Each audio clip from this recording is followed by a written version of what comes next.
Уран хавиртаа учран залгаж буйг бэлэгдэн хотол олноороо өргөн дэлгэр тэмдэглэдэг. Казак төвний ёс заншил өв уламжлал.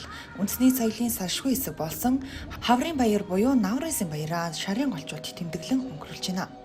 Энэ жилийн Наврын баярыг 1970-аас 1974 оны дунд насны залуучууд зохион байгуулж явуулж байна.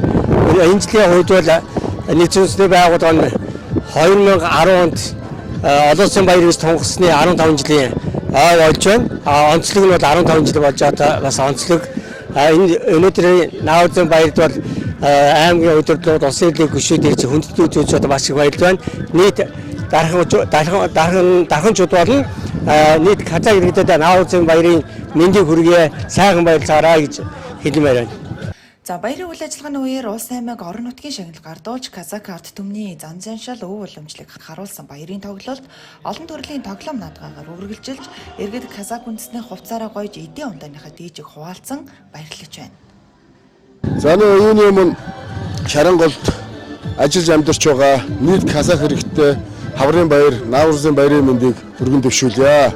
Шарангол сум маань 1700 гаруй Казак хэрэгтэй. Казак иргэдүүд маань өөрийн өв соёл, өв уламжлалаа дээдлэн амьдарч ажиллаж байгаамаа.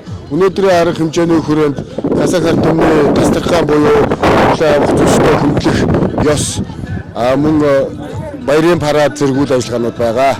За энэ үйл ажиллагаа Шарангол сумын үе үеийн залуучууд зохион байгуулдаг уламжлалтаа өнгөрсөн жил 1980-аас 1996 оны залуучууд зохион байгуулсан бол энэ удаад 1970-аас 74 оны дунд үеийн төлөөлөл тус сумын удирдлагуудтай хамтран зохион байгуулж байна.